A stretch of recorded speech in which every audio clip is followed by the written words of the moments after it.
My fiancé texted, "Wedding still on, but my ex is my +1 as a friend." I replied, "No problem." Then I texted in the group chat, "The wedding is off," and eloped with her cousin who'd always supported me. The group chat exploded when we posted the photos. I, 30 male, was sitting at work when I got the text from my fiancée Cassandra, 28. Wedding was in 3 weeks, everything paid for, 150 guests confirmed. "Hey babe, need to tell you something. Remember how we said we could each bring a +1 to the wedding for friends who didn't get invites? Well, Ezra reached out and he's going through a rough time. Lost his job, his dad's sick. I want to invite him as my +1. Just as a friend. He needs support right now." Ezra, her ex of 4 years. The guy she told me was ancient history and basically like a brother now.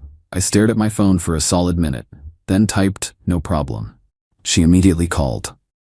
I let it go to voicemail. Text from her, "Really? You're okay with it?" Me, "Yep. Your wedding, your choice. Our wedding, babe, and thank you for being so understanding. This is why I love you." I put my phone down and opened our wedding planning group chat, the one with both families, the wedding party, everyone. 58 members. "Hey everyone. Quick update. Wedding's off, we'll explain later. Those who bought plane tickets, I'll reimburse you. Sorry for the inconvenience." Then I turned off my phone and went back to work. Update 1, turned my phone back on at 5 p.m. 312 missed calls, 89 text threads. Phone literally crashed twice trying to load everything.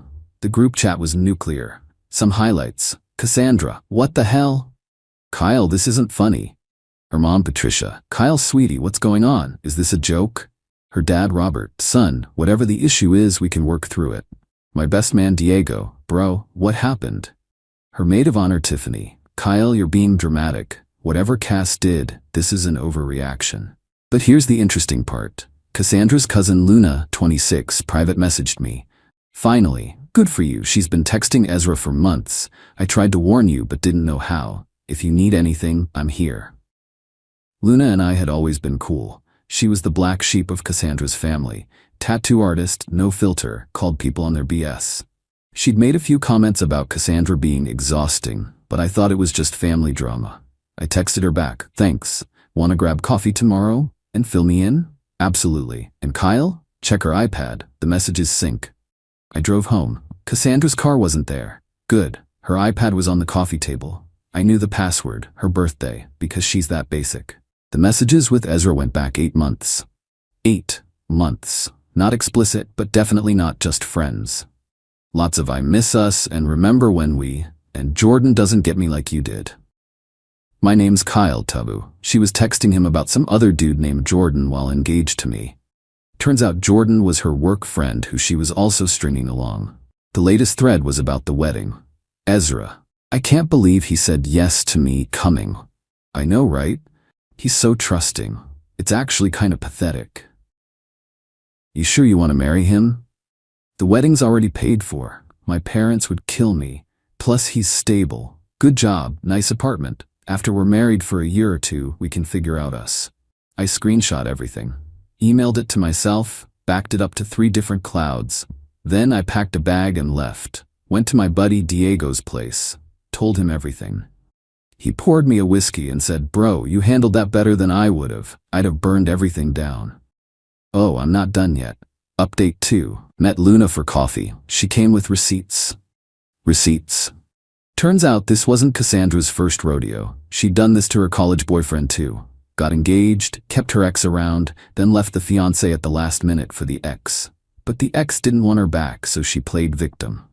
"Why didn't anyone tell me?" I asked. "Would you have believed us? You were in love." Plus Patricia, Cassandra's mom, threatens anyone who speaks ill of her precious daughter. I'm already the family disappointment, so I degaff.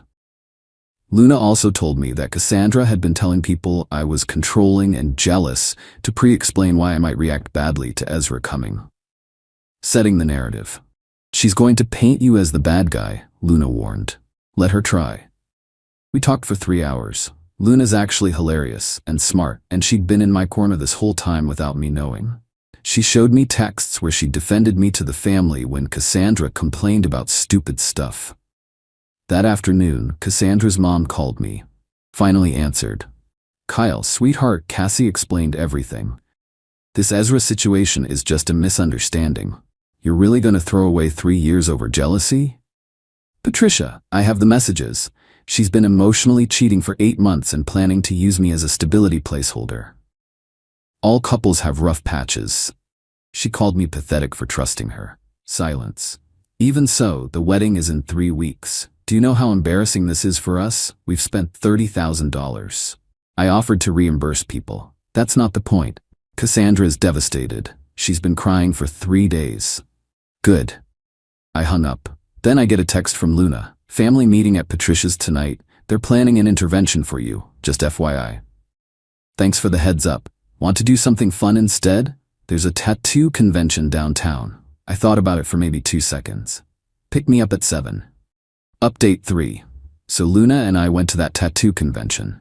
Had an amazing time. She introduced me to all these artists. We got matching tiny paper airplane tattoos. Spontaneous, I know. And just talked for hours. No drama, no games, just real conversation. She told me about her art, her struggles with the family, her dreams of opening her own studio.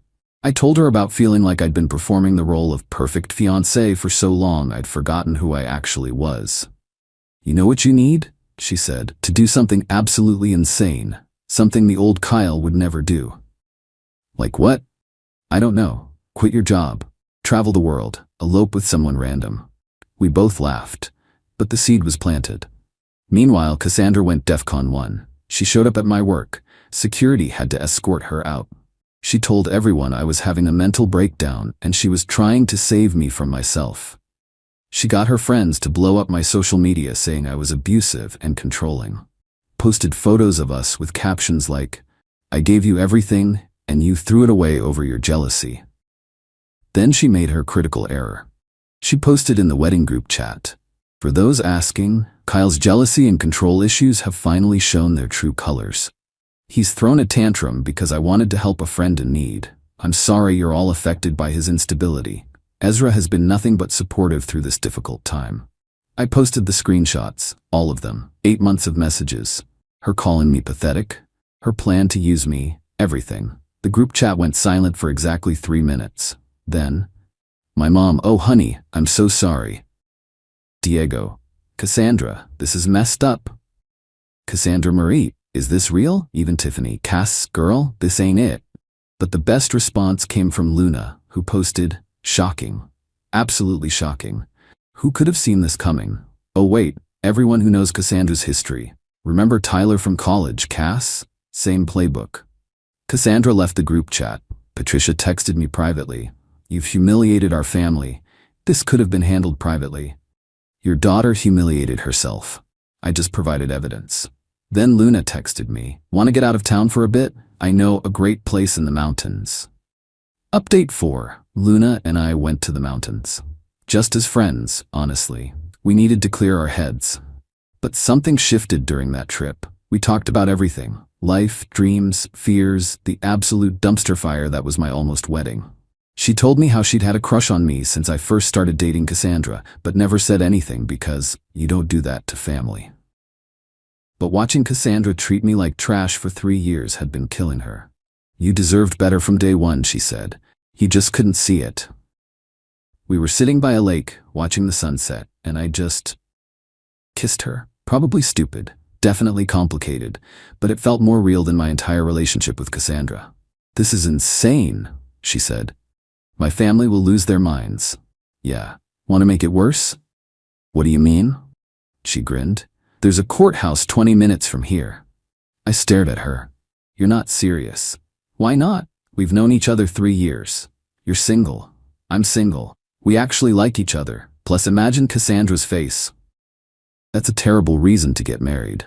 "Okay, how about this? I've watched you for 3 years. You're kind, funny, loyal, and you put up with way too much BS.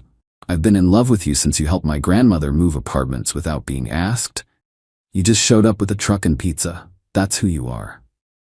"Luna, I'm not saying forever. I'm saying let's do something crazy. We can always annul it if we want. But right now, in this moment, doesn't this feel more right than anything with Cassandra ever did?" It did. It absolutely did. So we did it. We eloped. 2 witnesses from the courthouse staff, Luna in her ripped jeans and band t-shirt, me in cargo shorts and a hoodie. The clerk said we were the happiest couple she'd seen all week. We took a selfie outside the courthouse, both laughing, holding up our marriage certificate. Luna captioned it, "When you know, you know."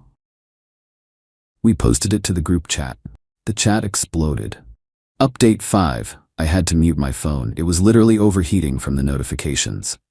Patricia called Luna, screaming so loud I could hear it from across the room. "You stole your cousin's fiancé." He wasn't her fiancé anymore, Aunt Pat. She made sure of that when she chose Ezra. "This is sick. Your family. Cassandra's family. Kyle's my husband," Patricia actually screeched, like a pterodactyl. Cassandra texted me, "You married my cousin? Are you insane? This is psychological warfare." No, psychological warfare is emotionally cheating for 8 months then trying to bring your ex to our wedding. I'm going to sue you for emotional distress. Good luck with that. Her dad, Robert, actually called to congratulate us, which was unexpected.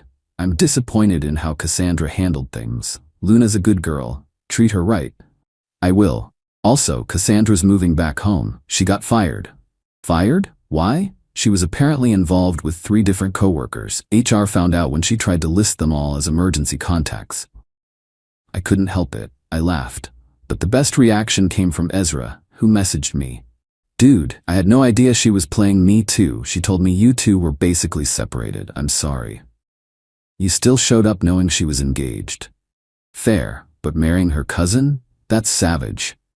Thanks." Diego's reaction, from almost marrying a manipulator to eloping with her cooler cousin? Upgrade of the century. When's the real reception? Even my mom, after the initial shock. "Luna's the one with the purple hair? I liked her. She complimented my potato salad at the engagement party. Cassandra said it was too mayonnaise-y." Final update. So here's where everyone ended up. Cassandra, living with her parents, unemployed, and according to the family grapevine, both Ezra and Jordan want nothing to do with her. She started a blog about surviving narcissistic abuse that has 4 followers, all bots. She tried to show up at Luna's tattoo studio to talk, but Luna's co-workers, big tattooed take-no-BS artists, told her to leave. She posts cryptic quotes about betrayal and karma daily. No one engages. Patricia, still not talking to Luna or me, sent us a bill for emotional damages to the family reputation. We framed it. It's hanging in our bathroom. Quietly sent us a wedding gift, a nice coffee maker and a card that said, "You two make more sense anyway." He comes to Luna's studio sometimes to check on his investments. He doesn't have any, but really just to escape Patricia and Cassandra. Ezra posted a public apology about the whole situation. Apparently, Cassandra had been telling him we were in an open relationship. He's in therapy now. Good for him. Luna and I, still married, not because of spite or revenge, but because it turns out we're actually perfect for each other. She makes me laugh every day. She's teaching me to tattoo. I'm terrible, but she's patient. I'm helping her with the business side of opening her own studio. We moved into a new apartment together, decorated with her art and my book collection. It works. We had a small reception last week, just close friends and the family members still talking to us. Diego gave a speech about how this was the most Kyle thing ever, turning a disaster into something beautiful. Luna's speech was just, "Thanks for choosing chaos with me." My former wedding venue? We couldn't get the full deposit back, so we turned it into a charity event for a local art program Luna volunteers with. Raised $15. Cassandra found out and posted about how we stole her special day for attention. The charity publicly thanked us and tagged her. She deleted the post. The wedding group chat still exists. It's now mostly memes and people sharing life updates. Cassandra and Patricia left. No one noticed for 2 weeks. Last week, Luna and I went to get couples tattoos, not each other's names because we're not idiots, but matching adventure coordinates for that mountain courthouse. The artist asked our story. When we told him, he gave us a discount and said, "This is the best revenge story I've ever heard, and I've tattooed a lot of divorce parties." It wasn't revenge, though. Not really.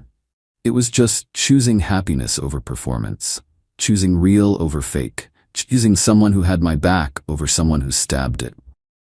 Cassandra texted me yesterday from a new number. "I hope you're happy." I replied, "I am actually. Thanks for setting me free." Then I blocked the number and went back to watching Luna work on a sick dragon design for her client. She looked up, winked at me and said, "No regrets? Only one." What? Not seeing what was right in front of me sooner. She threw a paper towel at me. Cheesy. You love it. Yeah, I do. And that's it. No dramatic finale, no big confrontation, just life moving forward with someone who actually wants to be there. Someone who shows up with pizza when you need help. Someone who defends you when you're not in the room. Someone real. Thanks for following this absolutely insane journey, Reddit. Remember, when someone shows you who they are, believe them. And when someone shows you who they've always been, marry them in a mountain courthouse wearing cargo shorts. Edit. Since everyone's asking, yes, we're staying married. No, Luna's not pregnant. That's literally always the first assumption. Yes, her family is still mad, but warming up. No, we don't regret anything. Edit 2. Cassandra apparently found this post. She's threatening legal action for defamation.